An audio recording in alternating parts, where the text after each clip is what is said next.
Amateur Radio News and Notes for Friday, July 4th, 2025. Happy Independence Day. In the log this week, we'll have an MVARC Field Day recap as well as an MVARC Breakfast recap. We'll also talk about the 13 Colonies special event happening until 7/7/2025. We'll also talk about ARRL Logbook of the World being back online after a systems upgrade. Talk about MVARC Nets on the air, see what's happening with DX, get a solar activity update, talk about some upcoming contests, and talk about interesting online radio content. MVARC had a lot of fun last weekend for ARRL Field Day. We had a lot of ops join in as we operated 5A once again this year, with the club getting hundreds of QSOs in the log. We were also visited by members of the community, including a couple of Fairfax County Police officers and also Sandy KQ4DNE of the Fairfax County Department of Emergency Management and Security. We were lucky with the weather this year and did not have to deal with any rain or thunderstorms. However, it was quite hot outside, which put a damper on the festivities a bit during the day.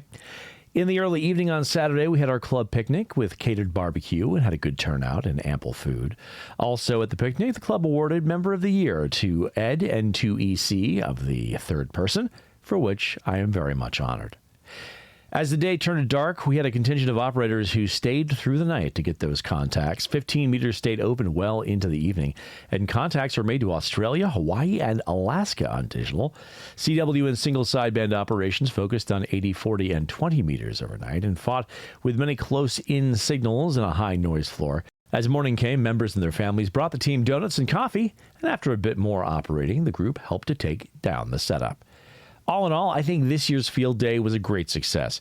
We had a lot of members of the club and community join us, and most importantly, we had a lot of fun. I definitely look forward to next year's field day. Just before the start of the field day festivities, we had our monthly breakfast at the Hybla Valley IHOP. We had a great turnout as usual and great conversation over a delicious breakfast. Our breakfasts are held on the fourth Saturday of each month, and we look forward to seeing you at the next one.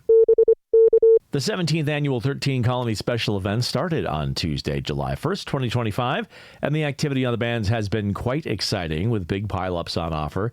The event seems to get more and more popular each year.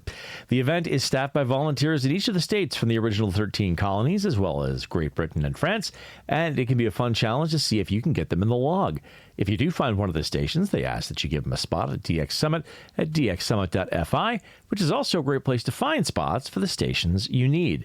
The event tends to be very active on CW and sideband and may also be on Ridian Digital. Activity will be on all the bands, including the WARC bands, except for 60 meters. I hope to be able to make a clean sweep on CW this year and always enjoy this event. Each of the stations has special QSL cards you can send for if you make a contact, and you can apply for a certificate for the event as well. They request a $5 donation to cover costs, but if that's a hardship, they'll provide them free of charge. More information about the event can be found at www.13colonies.us. Good luck. Logbook of the World, the popular system used for logging on the Worked All States, DX Century Club, VHF UHF Century Club, CQWPX, and CQWAZ Awards programs, returned to service on Wednesday. ARRL CEO David Minster, NA2AA, said in a press release that LOTW received major upgrades to the operating system it's running on, the relational database system it uses to store and access logbook and awards data, and server hosting, where it will be fully migrated to the cloud.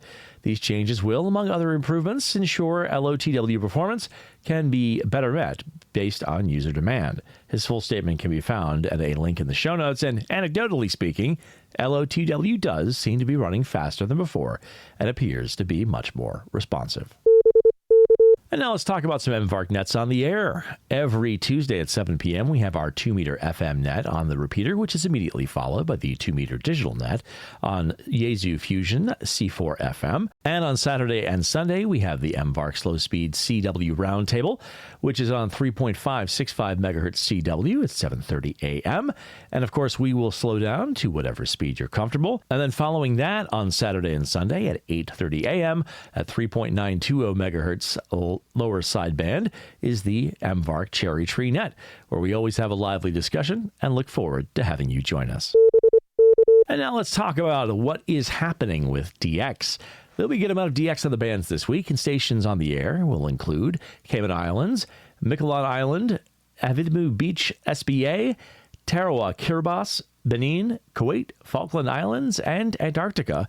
A calendar of DX expeditions can be found at dxnews.com/calendar.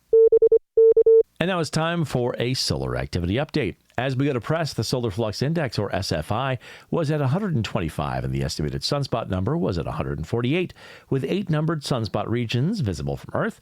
Over the last week, the SFI has increased. Solar activity has been at low levels recently. The geomagnetic field was at quiet to active levels, and the KP was at 4 yesterday evening.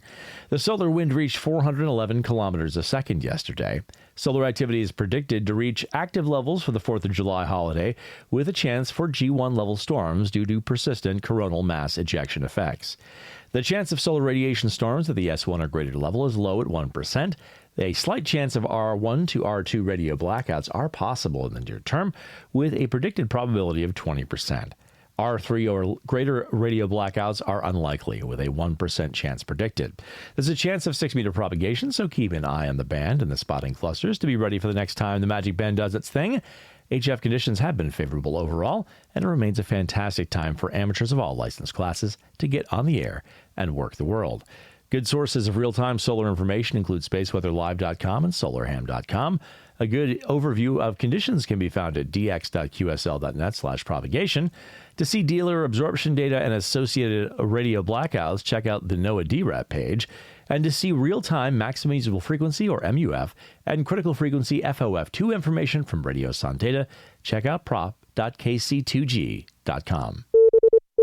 And now let's take a look at some upcoming contests. On the contest calendar this weekend, we'll see the Venezuelan Independence Day contest, the FOC Old School Classics 1960s QSO Party, the NZART Memorial Contest, the TA VHF UHF Contest, the CQ Worldwide VHF SSB CW Contest, the Marconi Memorial HF Contest, the Original QRP Contest, the PODXS 070 Club 40-meter firecracker sprint, and as always, the K1 USN SSTs, MSTs, and CWTs will also be on the air. The full contest calendar with events and exchanges can be found at contestcalendar.com.